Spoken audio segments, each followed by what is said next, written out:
श्री कृष्णा श्री कृष्णा श्री कृष्णा श्री कृष्णा। गुरु ब्रह्मा गुरुर्विष्णु गुरुर्देवो महेश्वरः गुरु साक्षात् परं ब्रह्म तस्मै श्री गुरवे नमः तस्मै श्री गुरवे नमः। अवधूत की परिभाषा जब हमको बताई, अक्षरत्वात् वरेण्यत्वात् धूत संसार बंधनात् तत्त्वमस्यादि लक्ष्यत्वात् अवधूत इति ध्यते। तो ये चार जो शब्द है अवधूत, इसके द्वारा आध्यात्मिक साधना का संपूर्ण चित्रण हो गया है। तो आध्यात्मिक साधना माने क्या? अवधूत।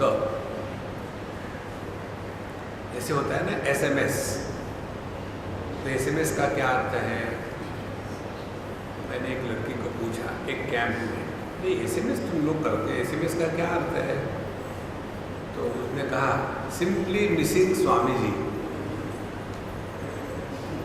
एसएमएस तो अवधूत का अर्थ हो गया पहले अक्षरत्वात्, अपना जो अक्षर स्वरूप है उसमें स्थित है। फिर वरेण्यत्वात्, वर्णीय है, वही तत्व जीवन में, बाकी सब ठीक अपने जगह। फिर धूत संसार बंधनात्, तीसरी बात, हमको ये सापेक्षता के जगत में नाटक करते हुए रहना है। इसको सीरियसली मत लेना। हम आपको जो सिंपल टेक्निक बताते हैं कि जिस प्रकार से आप सत्संग सुनते हो ना, उस प्रकार से दुनिया की बातें सुनो। टेक्निक तो आपके पास है, अब उसको केवल अप्लाई करना है। तो जैसे संसार की बातें हम सुनते हैं तो उसका हम पर बड़ा प्रभाव होता है। देखो जी मेरी बहू कैसी बातें करती है, मुझे मूर्ख कहा उसने। लेकिन सत्संग में तो आपको बताया था ना कि आप सच्चिदानंद परब्रह्म परमात्मा हो। नहीं नहीं नहीं, वो कैसे हो सकता है? मूर्ख तो हो सकती है सच्चिदानंद।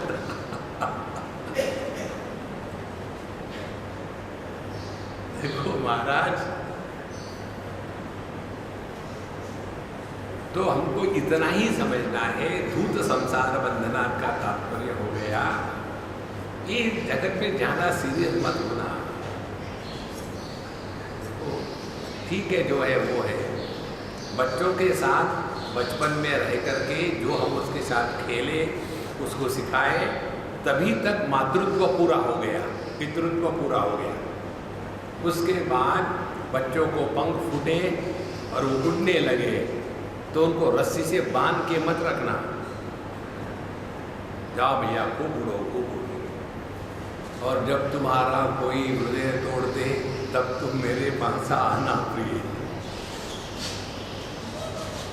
पकड़ के मत रखना। धूत संसार बंधन, संसार का बंधन दो प्रकार का होता है। एक तो वस्तु के ग्रहण में, हम वस्तुओं को इकट्ठा करके संग्रह में रहते हैं, और दूसरा रिश्ते नाते निर्माण करते हैं। एक बार हम कहीं थे और हम जब जा रहे थे, अम्मा हमको अब जाना है, अब नहीं रुक सकते। बोले स्वामी जी आप मुझे माँ कहते हो तो रुकते क्यों नहीं? फिर रुक जाओ ना, माँ की बात मानते नहीं क्या बच्चे? तो उनके पति देव इंटेलिजेंट थे, खुद की है गलतियाँ कभी कभी, वो इंटेलिजेंट थे। नॉर्मली पति देव इंटेलिजेंट नहीं होते, बट वो थे। उन्होंने एक बढ़िया बात कही, तुम ये बाबा जी के चक्कर में पड़ रही हो, ये तुमको माँ कह रहे हैं और तुम सोचती हो कि ये पकड़े जाएंगे तुम्हारे। जिसने अपनी असली माँ को छोड़ के भाग गया वो तुमको पकड़ के रखेगा। देखो कितनी सत्य बात। तो फिर ये क्यों कहते हैं? वो नाटक कर रहे हैं। और ये तो स्वामी जी है ना, अपने ये कन्हैया के भगत है, नाटक शिरोमणि। देखो भगवान का एक नाम है नटवर और शिव जी का नाम है नटराज, दोनों नाटकीय है। और हमको लगता है कि बस यही सब कुछ है। दूत संसार बंधना, ज़्यादा सीरियस मत होना। ये 3 बातें जब होगी ना, पहली बात जीवन का लक्ष्य अक्षर तत्व, अक्षरत्वात् वरेण्यत्वात्। दूसरी बात धूत संसार बंधना, ये दुनिया में ज़्यादा सीरियस मत होना। और तीसरी बात तत्वमस्यादि लक्ष्यार्थत्वात्, लक्ष्यत्वात्। तत्वमसि इस महावाक्य का जो लक्ष्यार्थ है, उसको जिसने अपने जीवन में उतारा है उसको अवधूत कहते हैं। अब इतना होने के बाद भी जब हम लोग शाम को बैठते हैं तो लोग प्रश्न पूछते हैं, वही प्रश्न। तो स्वामी जी, ये तो ठीक है, आपने कहा देहात्मभाव छोड़ना चाहिए, तो कैसे छोड़ना चाहिए? आत्महत्या करो, देहात्मभाव। तो यहाँ क्या बता रहे हैं कि सब्जी कैसी काटनी है? देखो संतो, प्रश्न पूछने से आपको उत्तर मिलेगा, समाधान नहीं मिलेगा। समाधान आपको स्वयं को ढूंढना पड़ता है। हर बार प्रश्न उससे कुछ नहीं होता। हमको याद है बहुत पुरानी बात, जब हम इस प्रोफेशन में नए थे तब की बात है कि लोग प्रश्न पूछते थे, हम उत्तर देते थे और बड़ा मजा आता था। ये प्रश्नोत्तरी मालूम है क्या होती है? प्रश्न पूछने वाले के जिह्वा की खुजली और प्रश्न का उत्तर देने वाले बाबा जी के बुद्धि की खुजली, दोनों को खुजली हो गई। पर एक दिन ये बात हमको क्लिक हो गई कि हम क्यों खामोखाम परेशान हो रहे हैं लोगों को समझाने के लिए। Those who want to accept, they don't require any logic, and those who don't want to accept, no logic is enough. अब कोई कहता है, जैसे एक अम्मा ने मुझे कहा, स्वामी जी मैं भगवान पर विश्वास नहीं रखती, मैंने भगवान को घर के बाहर फेंक दिया। तो मैं चुप हो गया। बोले आप बताओ। मैंने कहा फेंका है, मैं जाके उनको उठा लेता हूँ। सोने के थे कि चांदी के थे? लेकिन आपने कहा कि क्यों फेंक दिया? मैं क्यों कहूँ? मैं क्यों भगवान का ठेकेदार हूँ? तो जो मर्जी आप करो। नहीं, मुझे बहुत धोखा दिया भगवान ने, मैंने इतनी साधना करी लेकिन यह कोई भी हमारे काम नहीं आता। ये होती है साधना। आप बच्चे को लेके बाहर चले जाओ, हाँ, तो क्योंकि सब लोगों को उस म्यूजिक पे मजा आ रहा, मुझे कोई सुन ही नहीं रहा।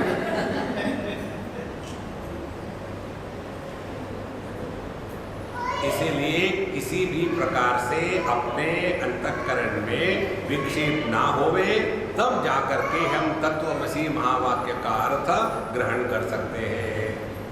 ये होने के पश्चात फिर ऐसा जिसके जीवन में हो गया है उसका वर्णन आया। क्या वर्णन आया? पहली बात बताते हैं कि जो छोटी मोटी चीजों में फंसता नहीं, ब्राह्मण क्षत्रिय वैश्य शूद्र फंसे उसमें, हिंदू मुसलमान क्रिश्चियन उसमें फंसे। ये काम पॉलिटिशियन लोगों को करने दो। मुझे एक बहुत बढ़िया एसएमएस आया था, politicians divide us, terrorists unite us. Therefore, let us invite terrorists in our country. So we will become united. इस चक्कर में मत बढ़ना, प्रभु को छोड़ करके सब बकवास, जिसके कारण अपने मन में विक्षेप आते उसको छोड़ दो। इसीलिए विलंघ्य आश्रमान वर्णान आत्मनि एव सदा स्थितः, जो अपने में मस्त है, ये साधना हो गई। फिर तीसरी बात, हमारे जीवन में आनंद के भिन्न भिन्न स्तर आते हैं, जो उन्होंने बताए कि वो स्तर है प्रिय, मोद, प्रमोद और आनंद। इन सबका जो अधिष्ठान है उधर ध्यान होवे। ध्यान से सुनना, जिस आनंद को बढ़ाया नहीं जा सकता और जो आनंद कभी खत्म नहीं होता, वो है ब्रह्मानंद। शादी हो गई, आनंद, फिर रुके 1 साल 2 साल 3 साल, बच्चा नहीं हो रहा, आनंद में नमक गिर गया, फिर प्रभु की कृपा हो गई, फिर बच्चा हो गया, फिर खुश हो गई, फिर बच्चा बड़ा हो रहा है। अब बच्चा ऐसा करे वैसा करे, वैसा उसने किया तो खुश, नहीं किया तो दुखी। तो दुनिया के जो आनंद है उनमें हमेशा ज्वार भाटा चलता रहेगा, वो कभी भी स्थिर नहीं रहेगा। इसीलिए यहाँ बताते हैं हमको इन भिन्न प्रकार के खुशियों में अपने आप को गवा नहीं देना।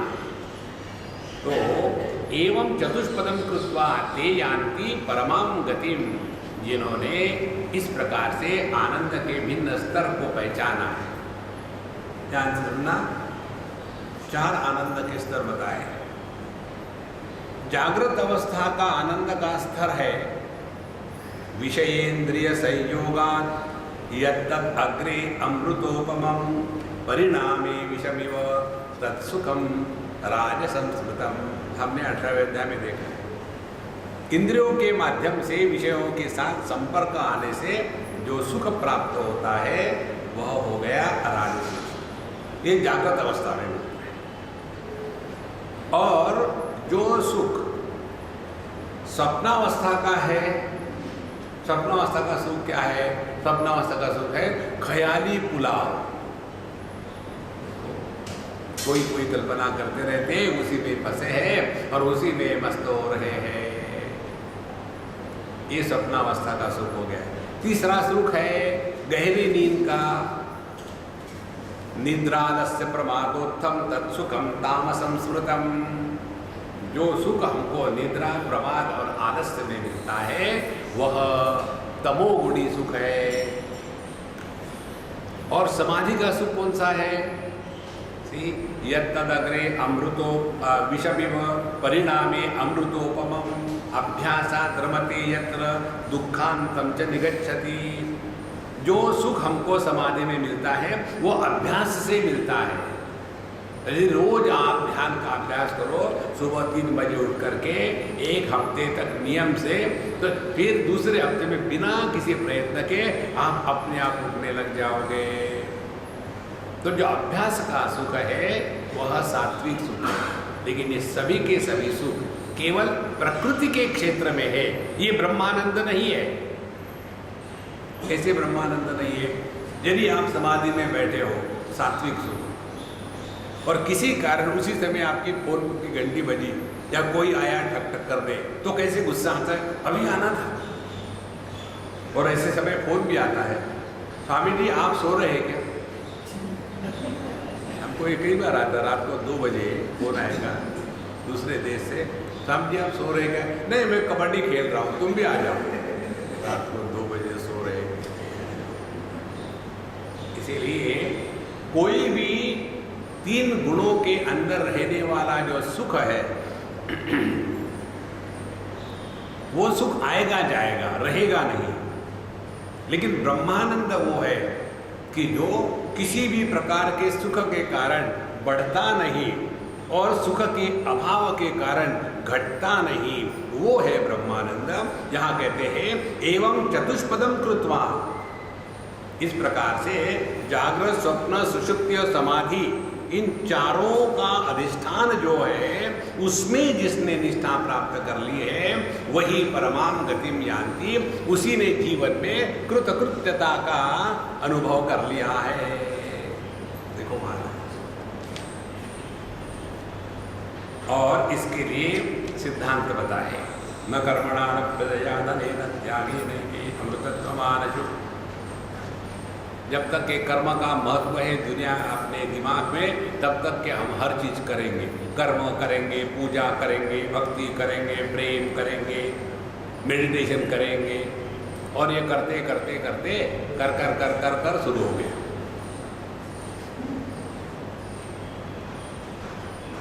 एक हमारे मित्र थे पूना में, उनका नाम था सरनेम, मैंने उसका ट्रांसलेशन कर दिया था अंग्रेजी में, डू डाई डू। तो हम उसको कहते थे पांडु कलर राम मून डू डाई डू। पांडु कलर क्या है? पांडुरंग। राममूल रामचंद्र। डू डैडू कर मर कर। तो पूरा जीवन हमारा ये करने में जा रहा है और फिर मेडिटेशन करते हैं। इसीलिए न कर्मणा, जो वस्तु क्रिया से निर्माण होती है वो निर्मित वस्तु का निश्चित रूप से नाश होगा। देखो, जागृत अवस्था प्रारंभ होती है, खत्म होती है। स्वप्न प्रारंभ होता है, खत्म होता है। सुषुप्ति खत्म होती है, सत्संग में आके शुरू होती है।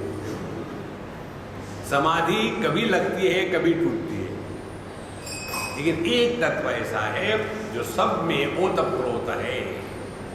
इसको हमको पकड़ के रखना है।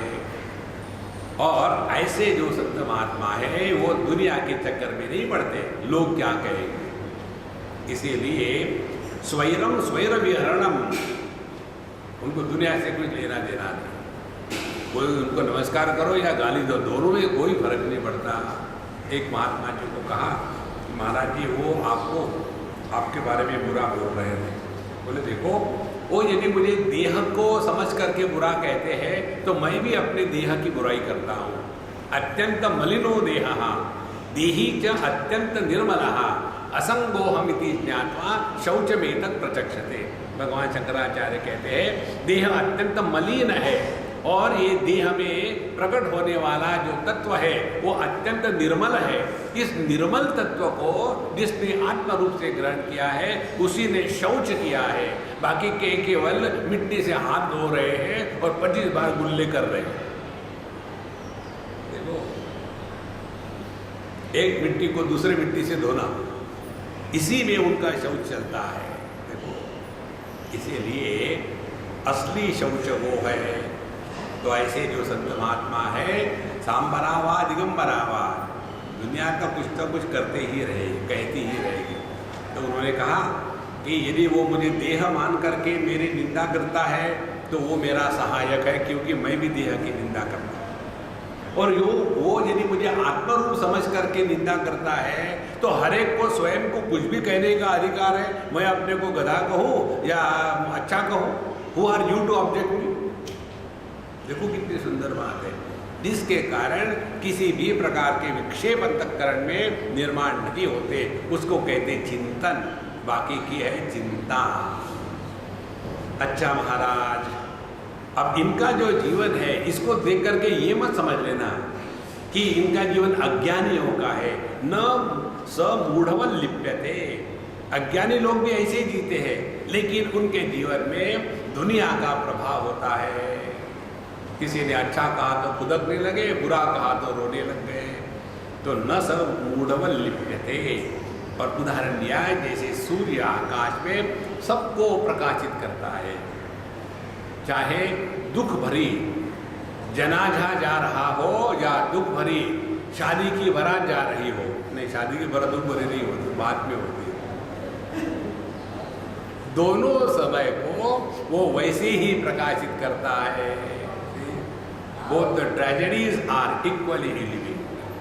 Therefore, अब ध्यान से सुनना, भगवद गीता के 2य अध्याय का लास्ट 12वां श्लोक है ये। भगवान कहते हैं वहाँ, और यहाँ उपनिषद कहती है, आपूर्यमाणमचल प्रतिष्ठम समुद्रमाप प्रविशन्ति यद्वत् तद्वत् कामायं प्रविशन्ति सर्वे स शान्तिमाप्नोति न कामकामी। अब आपको हम एक थंब रूल देते हैं। आप आध्यात्मिक मार्ग पर ठीक से चल रहे या नहीं चल रहे हैं, किसी को मत पूछना, अपने आप पे देखना। क्या देखना है? जैसे आजकल वो निकले हैं ना, आपको कितना शुगर है, डॉक्टर के पास जाने की जरूरत नहीं, थोड़ा सा ऐसा कर लेना, उसको कागज लगा देना और वो बताएगा आप इतने मीठे हो गए कि अभी जिंदा कैसे हो। डॉक्टर के पास जाने की कोई जरूरत नहीं। Self examination. इसी प्रकार से हम आध्यात्मिक मार्ग पर ठीक चल रहे हैं कि नहीं, कैसे पता चले? उसकी एक टेस्ट है, लिटमस टेस्ट। कौन सी टेस्ट है? हमारे अंतःकरण में इच्छाओं का कितना प्रभाव है। जितनी ज्यादा इच्छाओं का प्रभाव होगा उतना हम संसार में, जितना कम इच्छाओं का प्रभाव होगा उतना हम संसार से ऊपर हो गए। और जब इच्छा है ही नहीं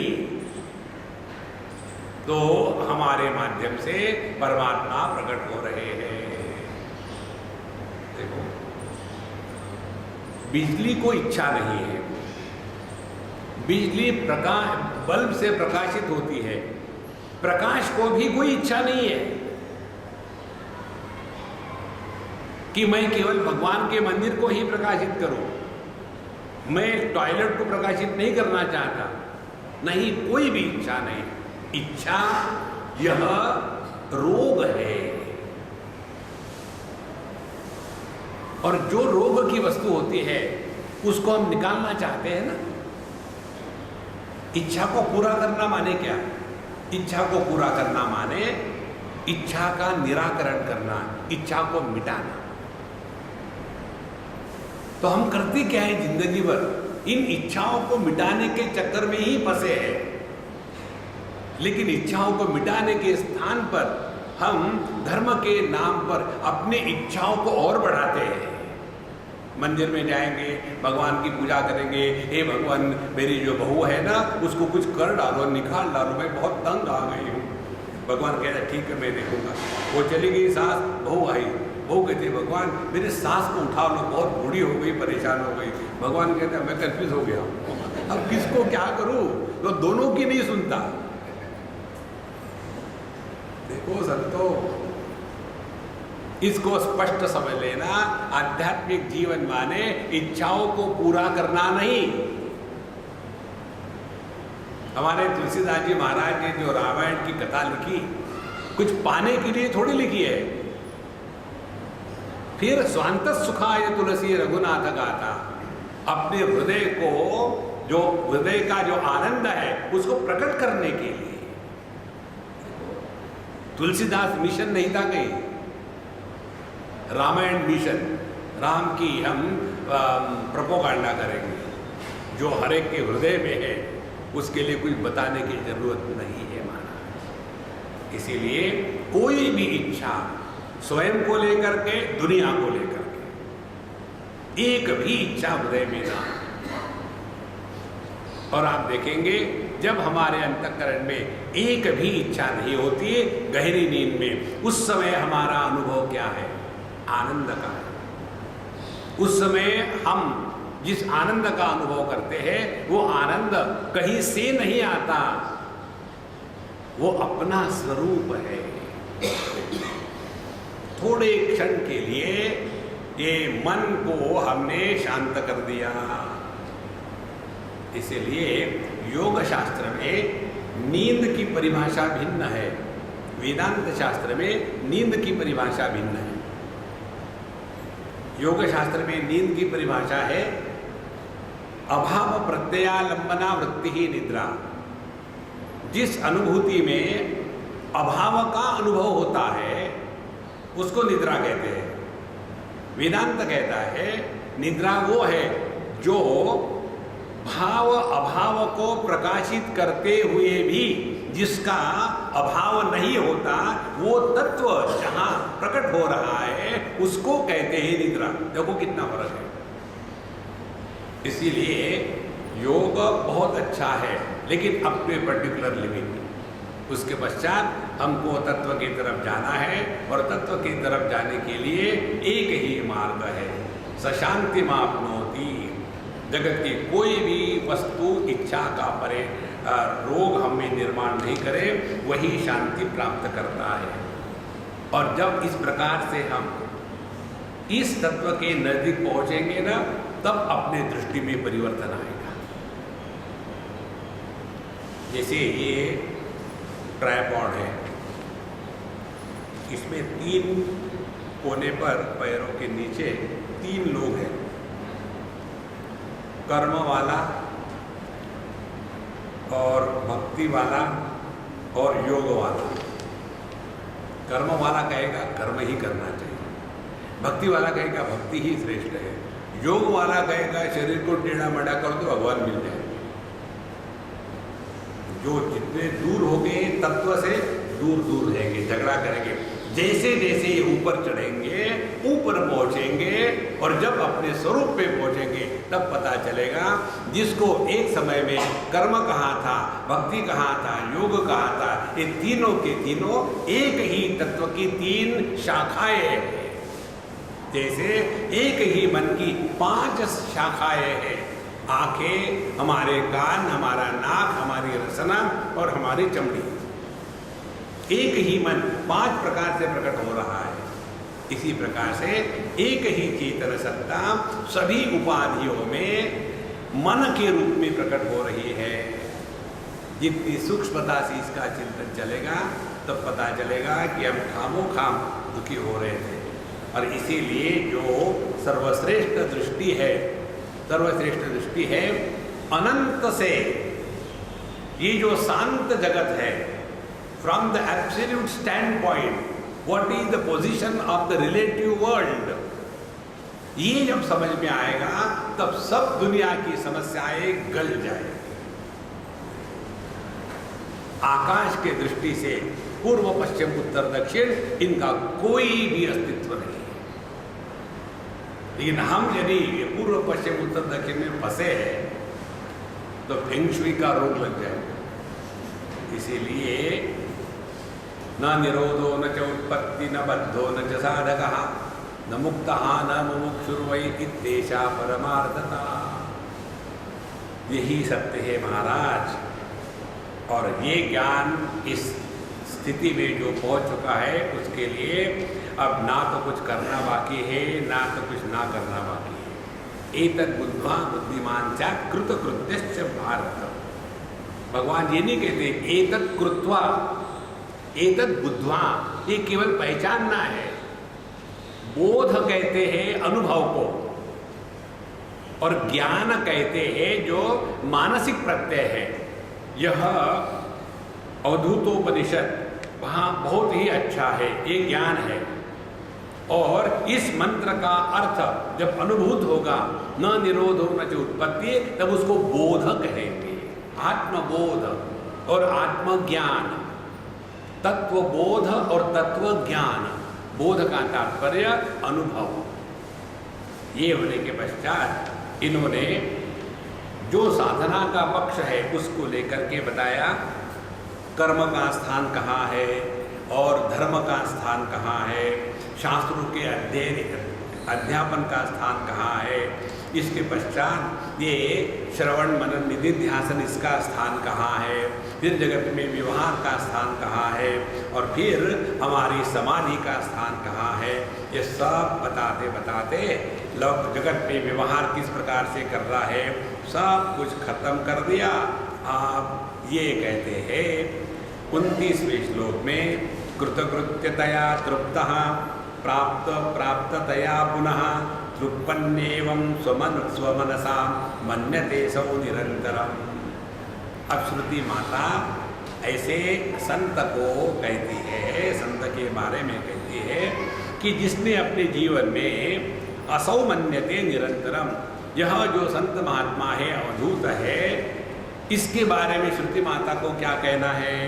कृतकृत्यतया, उसके जीवन में कृतकृत्यता आ गई। कृतकृत्यता आगे माने there are no loose ends left in life,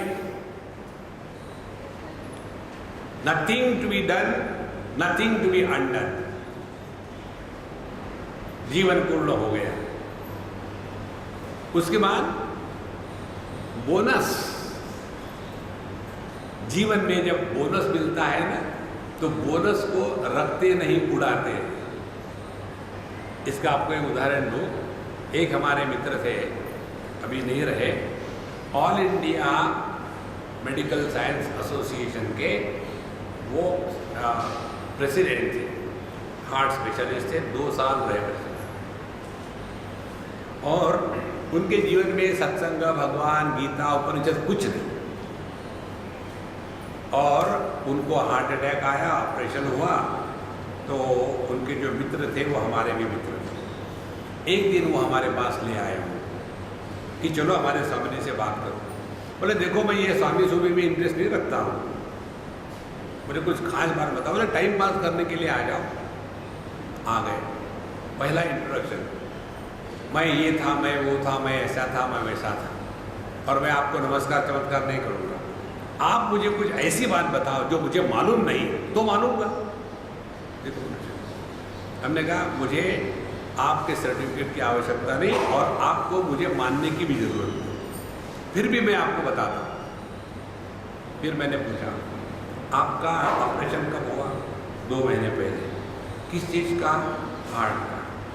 कल्पना करो उसमें यदि आप मर जाते तो सिनेमा खत्म? अरे हाँ। मरे नहीं तो ये आपका दूसरा जन्म है। तो आपकी उम्र कितनी है? 2 महीने की। ये जो तुमको जीवन मिला है ना, ये बोनस मिला है, और जो बोनस मिलता है ना वो उड़ाने के लिए मिलता है, इन्वेस्ट करने के लिए नहीं मिलता। आदमी को जब तनख्वाह मिलती है तो कभी खुशी नहीं होती, और लॉटरी का टिकट 100 रुपये का भी लगा तो भी बड़ी खुशी हो जाती है। तो ये तुमको बोनस मिला है, अब इस बोनस में मस्त रहो। एकदम मानो उनमें 180 डिग्री का परिवर्तन आ गया उसी क्षण। बोले स्वामी जी ये बात तो मुझे कभी क्लिक हुई ही नहीं। हमने कहा नेवर माइंड, अगले जन्म में। फिर उन्होंने कहा कि मुझे आप जो बताओगे मैं वो करूँगा। मैंने कहा कुछ करो मत, मुझे कोई फर्क नहीं पड़ता, कुछ आपको अध्ययन करना है। तो मैंने उनको सदाचार ग्रंथ है भगवान शंकराचार्य का, हमारी कॉमेंट्री उस पर। हमने कहा पुस्तक ले लो और कैसेट ले लो, उन दिनों में कैसेट होती थी, और उसका श्रवण करो, अध्ययन करो, और संभव हो तो घर से निकल जाओ, कहीं तुम्हारा दूसरा स्थान होगा। मुंबई से कोई 50 किलोमीटर पर उनका फार्म हाउस था, वहाँ वो चले गए तुरंत, और वहाँ एक नौकर नौकरानी रख ली, वो सब करते थे। और ये महात्मा जी एकदम ऐसे लग गए। सबसे ज़्यादा खुश मालूम वो हो गए, और हुआ उनके बच्चे। Swami ji I don't know how to thank you, you had taken away dad, we were tired of.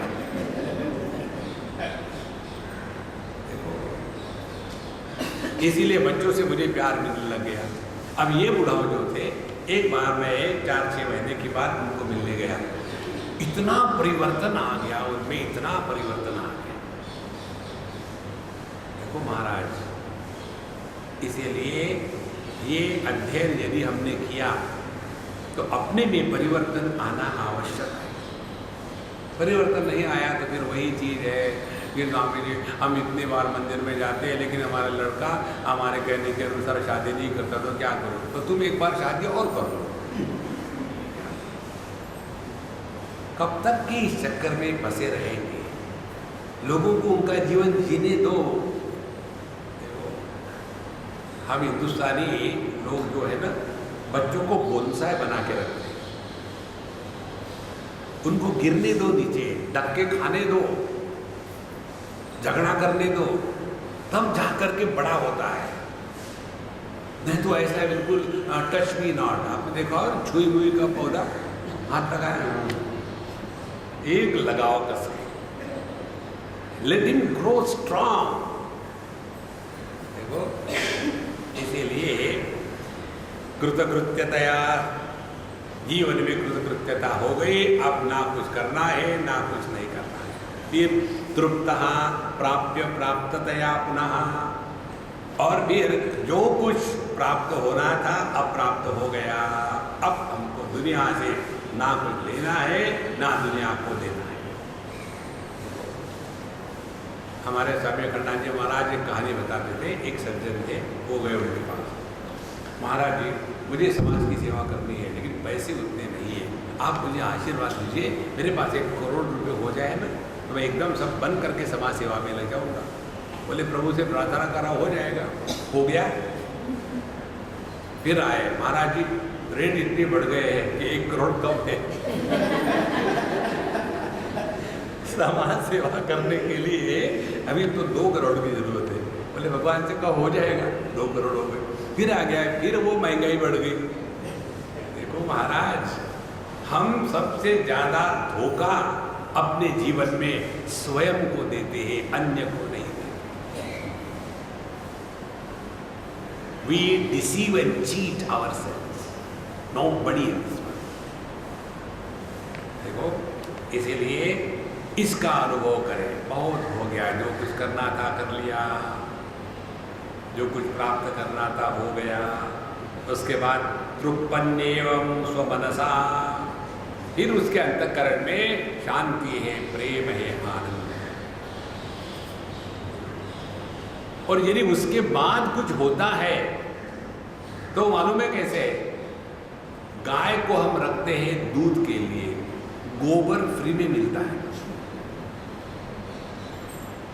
भले गोबर उपयोग में लाया जाए मैन्योर के लिए, लेकिन कोई भी अपने घर में गाय गोबर के लिए नहीं रखता, वो तो फ्री में मिलता है।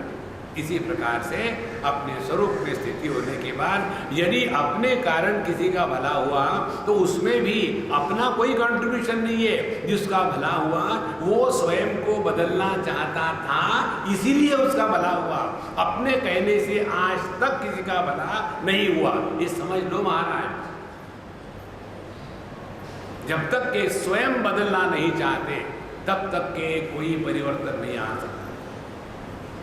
इसीलिए हमारे विचार स्पष्ट है, गुरु शिष्य के रिश्ते में शिष्य श्रेष्ठ होता है, गुरु नहीं। गुरु तो सबको बताता है, लेकिन सब में फर्क पड़ता है क्या? ये तो शिष्य की महानता है कि जो स्वयं को बदलने के लिए तैयार है, बदलने के लिए सक्षम है, तब जाकर के परिवर्तन होता है।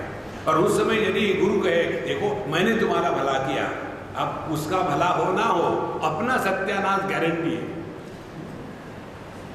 देखो संतो, इसीलिए आप यदि शिरडी बाबा की पोथी पढ़ो उसमें आता था, एक जगह लिखा है कि जिनको कोई समस्या होती थी तो वो उनके पास पहुंच जाते थे, और जब उनको समस्या होती थी तो वो भगवान के पास पहुंच जाते थे। और कभी उन्होंने नहीं कहा कि मेरे कहने से ऐसा होगा, ये तो भगवान की लीला चल रही है। इसीलिए जब व्यक्ति अपने स्वरूप में स्थित हो जाता है तो भगवान उससे प्रकट होने लग जाते हैं। ये सिद्धांत हमने मालूम है कहाँ सीखा? पुस्तक से नहीं मिलती है बातें, ये बातें साधु संतों से मिलती है। एक बार हम एक अवधूत फकीर के पास गए, बहुत पुरानी बात, और जंगल में रहते थे और बड़ा गंदा चारों तरफ, शिरडी बाबा का एक छोटा सा उनका मंदिर था और कीड़े और छिपकलियाँ चारों तरफ। हम वहाँ एक हफ्ते तक रहे और वो बड़े विम्सिकल महात्मा, गाली देते, ये करते वो करते सब कुछ। तो एक दिन उन्होंने हमसे बहुत प्रेम करते थे, उन्होंने कहा कि महात्मा ने कुछ बताओ। हमने कहा महाराज जी हम कुछ पूछना चाहते हैं। पूछो। हमने कहा एक बार ऐसा हुआ कि एक माँ और उसकी 20-22 साल की लड़की मेरे पास आई और आके कहती है कि महाराज जी उस दिन आप आए हमारे घर, इसीलिए सब कुछ ठीक हो गया और मैं आपको नमस्कार करने दक्षिणा देने आई हूँ। तो मैंने कहा अम्मा तुम कौन हो, मैं तुम्हारे घर कभी आया नहीं। बोले महाराज जी आप हमारे घर आए थे। तो ठीक है आए, दक्षिणा दी, बोल दिया चले जाओ। अब मुझे परेशानी हो गई, अब ये जो कह रही है झूठ थोड़ी बोलेगी वो। फिर क्या हुआ? उसने कहा कि मेरे लड़की को मुंह में पता नहीं क्या हो गया था, ऐसा फूल गया था चेहरा हनुमान जी के जैसा, और मैं रो रही थी, क्या करूं? उतने में आप आए और आपने कहा हिंदुजा हॉस्पिटल में ले जाओ और 1 हफ्ते में ठीक हो जाएगी, फिक्र मत करना। हिंदुजा हॉस्पिटल बॉम्बे का ऐसा है कि जहाँ एडमिशन के लिए महीने 2-2 महीने की क्यू लगती है। उस दिन उसको एक सीट मिल गई, 1 हफ्ते में ठीक हो गई और डायरेक्टली हॉस्पिटल से हमको मिलने आए। अब हम परेशान, हमने तो ये किया नहीं, ये क्या फालतू की झंझट पीछे लग गई। फिर हमने उनको पूछा ऐसा हुआ, इसका क्या मतलब है? हमको ना तो ज्ञान है, ना योग है, ना भक्ति है, कैसे संभव है? उन्होंने इतना सुंदर उत्तर दिया। उन्होंने कहा देखो भगवान निर्गुण निराकार, अपने भक्तों को मदद करने के लिए उनको सगुण साकार का आधार लेना पड़ता है। जिस भक्त के लिए जैसे रूप और नाम का उपयोग योग्य होता है, वैसे नाम रूप भगवान स्वयं धारण करते हैं और अपने भक्त का उद्धार करते हैं। देखो महाराज, इसमें हम कहाँ हैं? लेकिन यही हो जाता है, मैंने जा करके दुनिया का भला किया। देखो संतो, महात्मा वो होते हैं जिनके माध्यम से प्रभु प्रकट होते हैं, और जिनको ये स्वीकार है वो महात्मा है। और जो ये सोचते हैं कि मेरे कहने से लोगों का भला हो रहा है, वो अब मार्केट में आ गए हैं। देखो, नया आईपॉड, नए महात्मा आ गए दुनिया का उद्धार करने के लिए। देखो संतो, इसीलिए कृतकृत्यतया तृप्तः प्राप्त प्राप्यतया पुनः तृप्यन्नेवं स्वमनसा मन्यते सौ निरंतरम। तो यह जो संत महात्मा है, ये इसमें स्पष्ट रहते हैं कि जो कुछ हो रहा है ये प्रभु की लीला चल रही है, हम तो केवल उसके हाथ में एक प्यादे मात्र है, निमित्त मात्र भवसव्यसाचिन। 11वें अध्याय में भगवान ने अर्जुन को यही कहा था, मैंने इनको सबको मार के रखा है, तुम खाली पीली परेशान हो रहे हो, तुमको तो फ्री में क्रेडिट मिलने वाला है। देखो, हम लोग कहते हैं ना थैंक्स इन एंटिसिपेशन, भगवान कहते किल्ड इन एंटिसिपेशन, उनको तो सब पता है। इसीलिए धन्योहम नित्यम स्वात्मानम अंजसा वेद्मि, धन्योहम ब्रह्मानंदो विभाति में स्पष्टम। अब हमारा जीवन धन्य हो गया। कहाँ की बात है? अपने हरियाणा की बात है कही। जब हम बिट्स पिलानी जाते हैं तो रास्ते में 2-3 जगह पढ़ा, ओरिजिनल शब्द है धन्य गुरु, धन्य गुरु। लेकिन हमारे पंजाबी बंधु जो है ना, वो जोड़ाक्षर को तोड़ाक्षर, तोड़ाक्षर को जोड़ाक्षर करते हैं, तो वो वहाँ लिख देते धन गुरु, धन गुरु, धन घर, धन घर, धन घर क्या है? धन गुरु। मैंने बहुत चिंतन किया, क्या हो सकता है ये, क्या है यार? धन घर, धन घर। तो स्वामी जी ये है धन्य गुरु महाराज, धन्य गुरु महाराज। तो धन्य का हो गया धन और गुरु को हो गया गुरु। इसीलिए हम अब धन्य हो गए हैं, क्योंकि ब्रह्मानंदम विभाति में स्पष्टम। अब हमारी इस ब्रह्मानंद में निष्ठा हो गई है। धन्योहम दुखम संसारिकम न विक्षेद्य, धन्योहम स्वस्य अज्ञानम पलायितम वापि। अब हम धन्य हो गए, जीवन परिपूर्ण हो गया, कृतकृत्य हो गया। देखो, जीवन की कृतकृत्यता का एक ऐसा अनुभव सोचो कैसा होगा। कल्पना करो, आप स्वामी विवेकानंद जी के माँ के पास गए, तो आप उनसे क्या बात करोगे? जब उनकी माँ के पास गए तो बात क्या करेंगे? विवेकानंद की, कि माँ आपका पुत्र अमुक अमुक, सब उनके गुणगान गाएंगे। तो अपने पुत्र के किसी भी अनजान व्यक्ति के मुख से गुणगान सुन करके उस माँ को जो आनंद होगा, उस आनंद का कारण, वो पुत्र होने के कारण जीवन में कृतकृत्यता आ जाती है। इसको कहते हैं कृतकृत्यता। ऐसे नहीं हमने एक कार और खरीद ली, बेकार।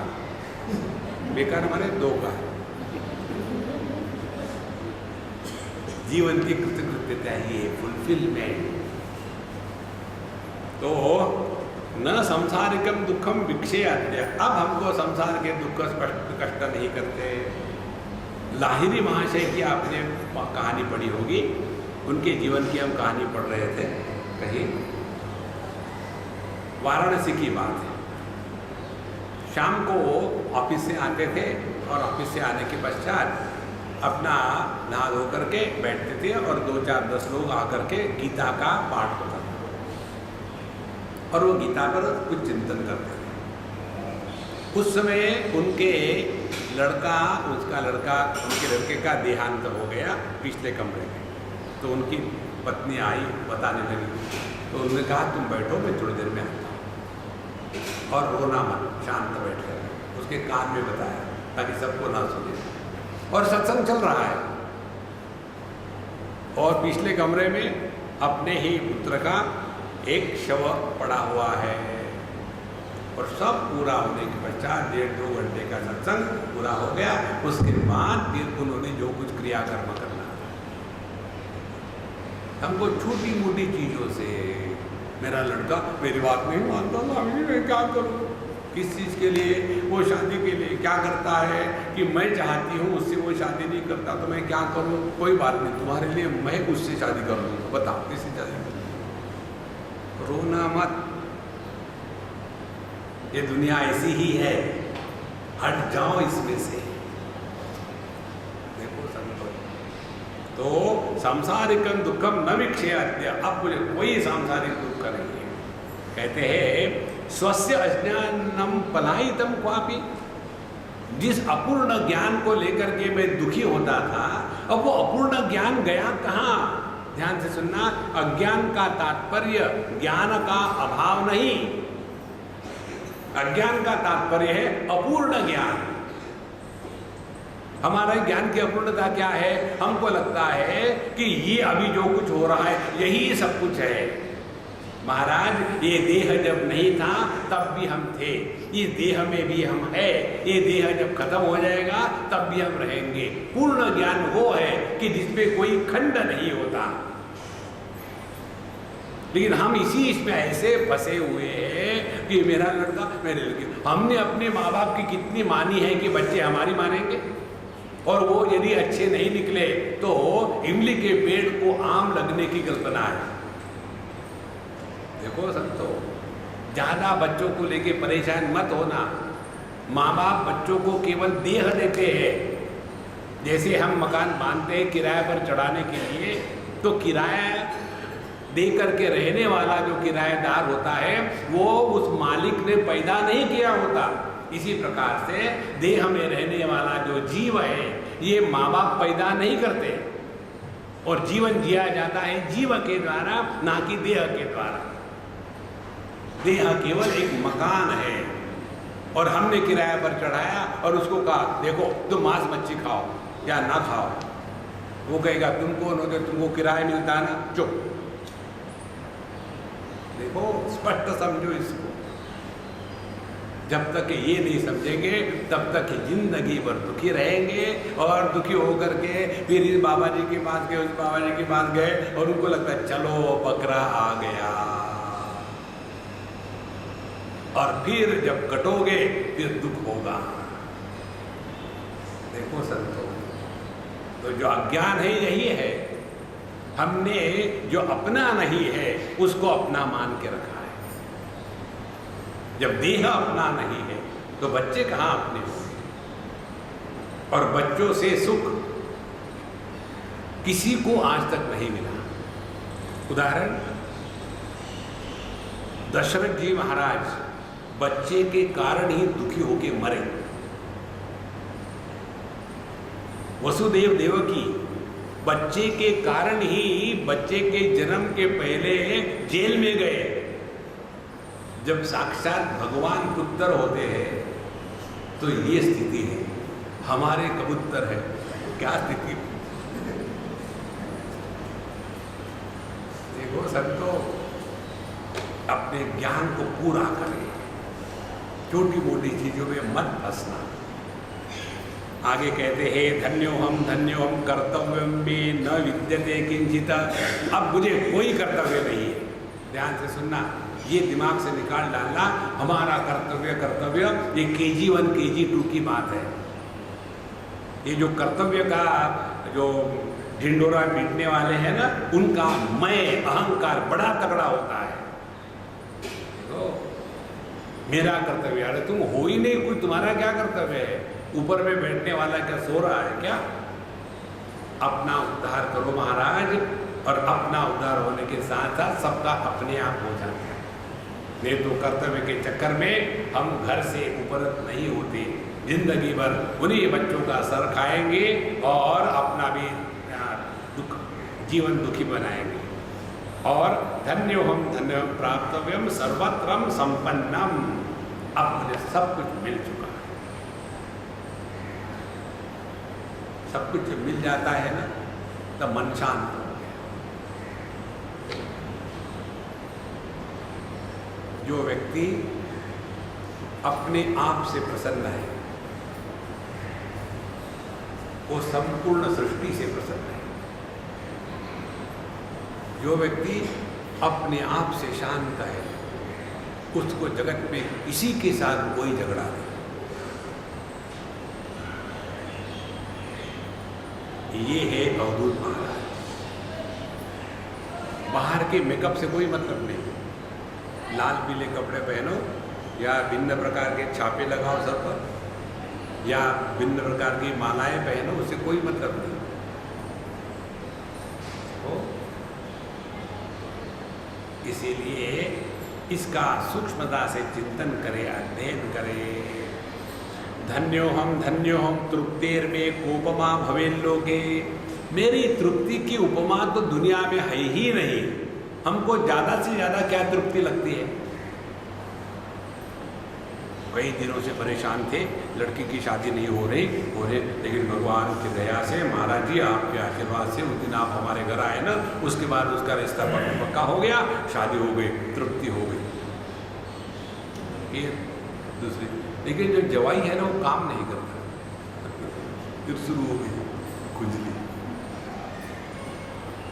कोई भी ऐसी तृप्ति नहीं है इस सापेक्षता के जगत में जो संपूर्णता के आनंद को पहचान सके। देखो, इसीलिए साधु संत जो होते हैं ना, वो चुप बैठते हैं।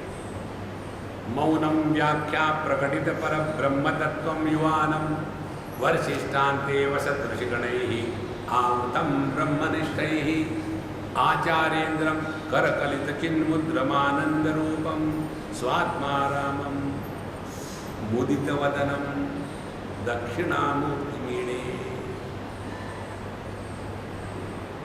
जो मौन में प्रकट होता है उसके लिए शब्द एकदम नपुंसक बन जाते हैं। और इसीलिए साधु संत चुप बैठते हैं। मौन की दूसरी बात बताए थे दक्षिणामूर्ति के ध्यान श्लोक में, चित्रम वटतरोर्मूले वृद्धा शिष्या गुरुर्युवा गुरोस्तु मौनम व्याख्यानम शिष्यास्तु छिन्न संशया। कॉन्स्टेंटली काव से कुछ नहीं होता, अपने अंदर झांको। जैसा हम आंखों से दुनिया के सब रूप रंग देख सकते हैं, अपनी स्वयं की आंखों को नहीं देख सकते, उसी प्रकार से मन से दुनिया का ही चिंतन होगा। जहाँ मन को अंतर्मुखी किया और स्वरूप के प्रति मोड़ दिया तो मन गायब हो जाता है और चैतन्य प्रकट हो जाता है। मन के चैतन्यीकरण को कहते हैं आध्यात्मिक साधना। इसीलिए यह हमारी जो तृप्ति है, दुनिया के लोग इसको नहीं समझ सकते।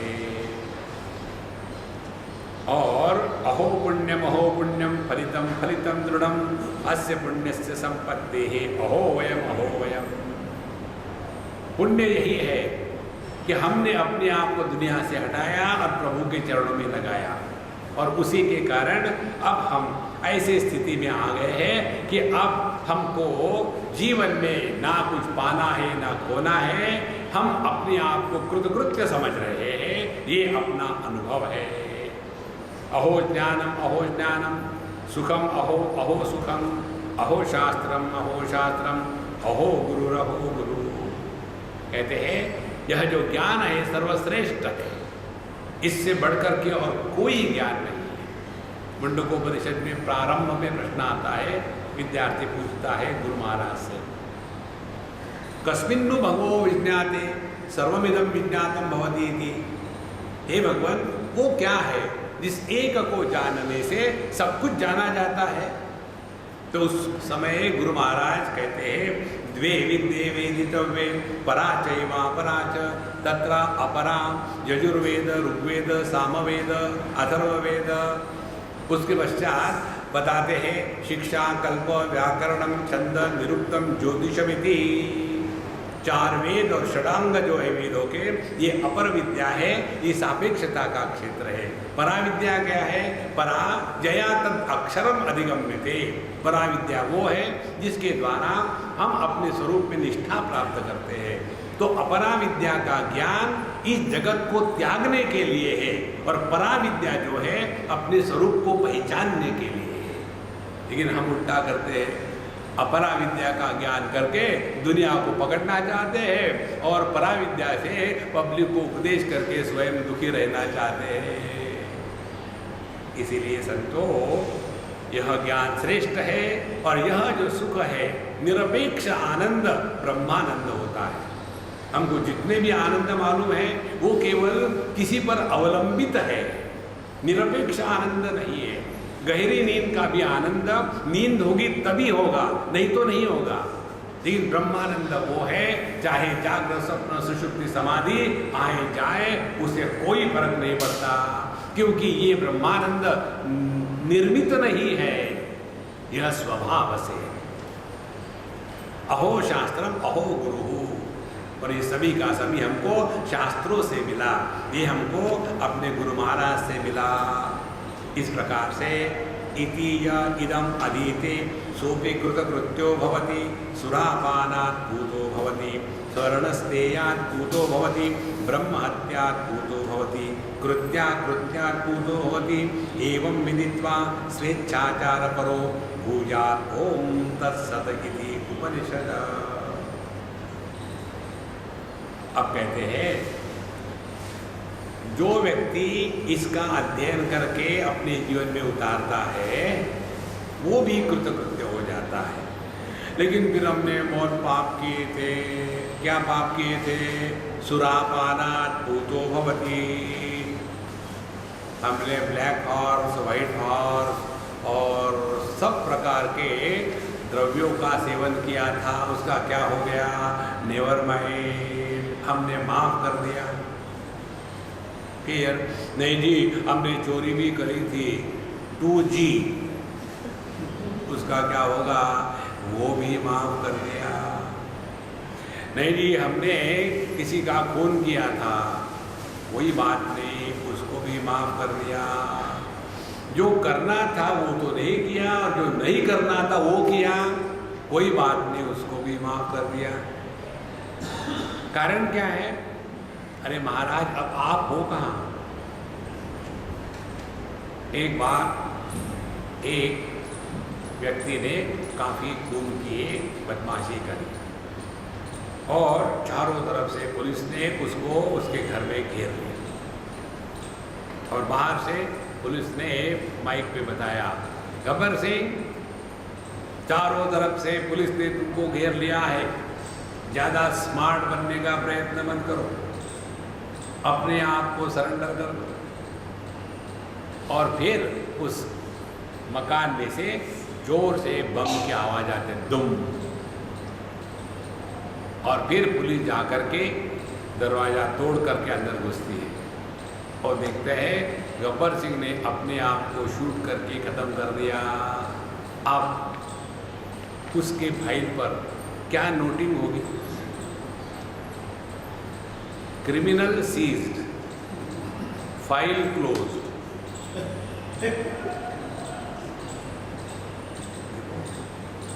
इसी प्रकार से ये जो करने वाला था, पाप करने वाला, पुण्य करने वाला, धर्म करने वाला, अधर्म करने वाला, सुरापान करने वाला, चोरी करने वाला, ये जो वाला है ना, ये वाला गायब हो गया। अब किसको पाप, किसको पुण्य? पाप पुण्य यही है कि हमने अपने स्वरूप को तिरस्कृत किया है।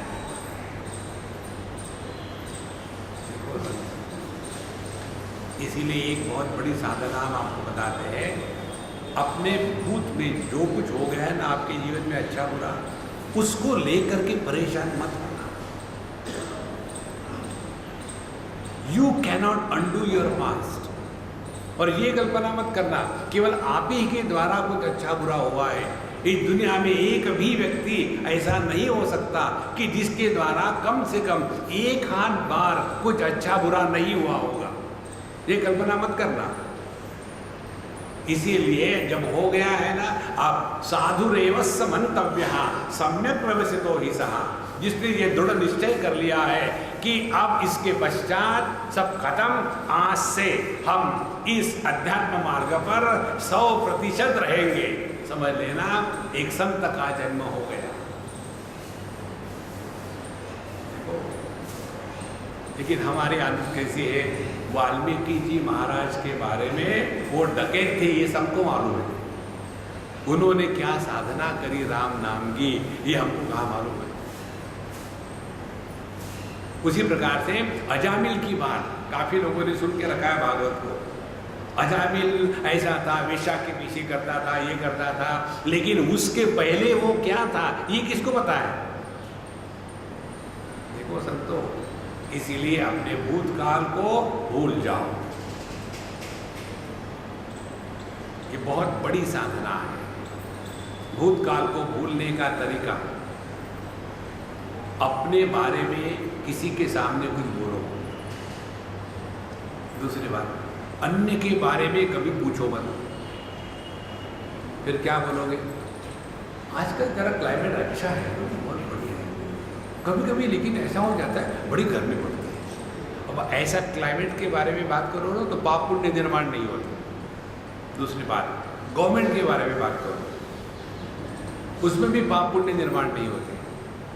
जैसे समझो आपने ये जो मृगजल होता है ना, मिराज वाटर्स, उसके बारे में बात करी कि मिराज वाटर जो है उसमें 70% ऑक्सीजन होता है और 2% कार्बन होता है। ये कहने से पाप पुण्य लगेगा? क्यों नहीं लगेगा? क्योंकि मिराज वाटर नाम की कोई वस्तु थोड़ी है, जो है ही नहीं, उसके बारे में कुछ भी कहो तो पाप भी नहीं पुण्य भी नहीं। इसी प्रकार से गवर्नमेंट के बारे में कुछ भी कहो, पाप भी नहीं पुण्य नहीं, क्योंकि गवर्नमेंट नाम की कोई वस्तु थोड़ी है। टाइम पास करना है, अपने मन पर संस्कार और बोझा निर्माण नहीं करना है। इसीलिए ये सभी पापों से मुक्त होने का तात्पर्य है कि अब हमने अपने भूतकाल को दफना दिया है, आज से एकदम फ्रेश हो गया। गंगा जी में डाल दो या यमुना जी है तो यमुना जी, दोनों इकट्ठी मिल जाती है। लेकिन दुखी होना बंद कर दो, नहीं तो क्या होता है कि बुढ़ाऊ लोगों को जवान लोग क्यों स्वीकार नहीं करते? इसका यही कारण है, बुढ़ाऊ वर्तमान में रहते ही नहीं। जाने कहाँ गए वो दिन, कहाँ गए तुम्हारे साथ बाढ़ में। कभी तो वर्तमान शुरू करो जीना। लेकिन हम ये नहीं समझते कि किसी भी व्यक्ति को हमारे भूतकाल से इंटरेस्ट नहीं हो सकता। वो व्यक्ति अपने भविष्य में फंसा हुआ है और हमारे पास भूत की सिवा कुछ है ही नहीं। और जिसको भूत लग जाता है वो व्यक्ति का जीवन कैसा होता है? इनको क्या हो गया? भूत लग गया। इसी प्रकार से हम हमेशा वही पुरानी बातें, वही पुरानी बातें। कलकत्ते में हम थे, एक सज्जन हमको कहे, स्वामी जी वृंदावन बहुत बदल गया है ना। हमको याद है 50 साल पहले जब हम जाते थे तो कितना भिन्न था, आजकल बहुत बदल गया है। ठीक है ना? हमने कहा प्रभु दर्पण के सामने खड़े हो जाओ, 50 साल पहले आप कैसे थे और अब कैसे हो गए? Totally deforestation. आप बदल सकते हो, दुनिया नहीं बदलेगी। प्रकृति में विकृति स्वाभाविक है, उसको रोकने का प्रयत्न ना करें, प्रकृति के परे चले जाना है। और इसके लिए यह ज्ञान है तो एवं विदित्वा स्वेच्छाचार करो भूयात्। इस प्रकार से अपने मर्जी से जीने के स्थान पर अपने माध्यम से परमात्मा को प्रकट होने दो। स्वेच्छाचार परः, ऐसे नहीं अब हमको तो परमात्मा मिल गया हम कुछ भी कहेंगे, नहीं, ऐसा ऐसा नहीं। भगवद गीता के तृतीय अध्याय में 21वें श्लोक में भगवान कहते हैं यद्यदाचरति श्रेष्ठः तत्तदेवेतरो जनः स यत् प्रमाणम कुरुते लोकास्तदनुवर्तते। हम सबके लिए कोई ना कोई एक ऐसा है कि हम किसी ना किसी के लिए आदर्श है। हम कोई भी हो, ये बात हमको एक बार सीखने को मिली। कहीं हम थे ट्रैफिक जाम में, बगल में एक ऑटो रिक्शा थी, उस बंद थे, चालू नहीं थी, और उस ऑटो रिक्शा में एक छोटा सा बच्चा बैठा ऐसा रख करके ऐसा खेल रहा था। तो मैंने उसको कहा बड़ा होके तुम क्या बनना चाहते हो? ओ बाबा जी, बड़ा होके ना मैं भी एक ऑटो रिक्शा लूँगा और उसके बाद मेरे पिताजी के जैसे चलाऊँगा, लेकिन मैं वहाँ रुकूँगा नहीं, फिर मैं एक छोटा सा ट्रक लूँगा, फिर मैं बड़ा ड्राइवर बनूँगा, फिर बड़ा ट्रक लूँगा। तो उस बच्चे के लिए अपने पिताजी जो ऑटो रिक्शा ड्राइवर है वो आदर्श है। इस जगत में हम सभी किसी ना किसी के लिए आदर्श है। देखो, और यदि हम ये याद रखें तो हमारे आचरण को लेकर के दूसरों पर प्रभाव पड़ता है। इसीलिए ये नहीं कि अब हमको तो ज्ञान हो गया है हम कुछ भी करेंगे, ये इसका अर्थ मत निकालना। नहीं तो बोला ये तो बढ़िया बात है, चलो यार अवधूत बनते हैं, फिर कोई झंझट ही नहीं। हाँ, ये इसका अर्थ नहीं है। यद्यदाचरति श्रेष्ठः तत्तदेवेतरो जनः स यत् प्रमाणम कुरुते लोकाः तदनुवर्तते। और जो साधु संत, जो व्यक्ति, हम सभी जिसको प्रमाणित करते हैं उसी को बाकी लोग फॉलो करते हैं। देखो, यदि हमको कहा जाए भगवद गीता ग्रेट है, हम नहीं पढ़ेंगे, लेकिन हमारे मन में महात्मा गांधी के प्रति प्रेम आदर है और हम कहेंगे महात्मा गांधी भी कहते थे कि जब जब मेरे जीवन में समस्या आई तो भगवद गीता का अध्ययन किया तो मेरे जीवन की समस्या का हल मिला।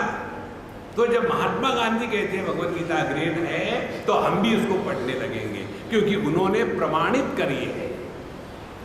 देखो, इसीलिए हम सबकी जिम्मेदारी है कि हमारा जीवन ऐसा आदर्श होवे कि कोई भी हमारे तरफ देख करके कहे भैया जीवन में कुछ पाना है ना तो इनके जैसा। भगवान को पेंडिंग रखो। देखो, इसीलिए आखिरी विचार कहते हैं एवं विदित्वा स्वेच्छाचार अपरो भूयात् ओम दशरथी उपनिषद। इस प्रकार से इस उपनिषद को हमने प्रभु की दया से प्रारंभ किया और उनकी इच्छा से संपूर्ण किया। अब इसका अध्ययन करो और मौज में रहो। ओम पूर्णमदः पूर्णमिदं पूर्णात् पूर्णमुदच्यते पूर्णस्य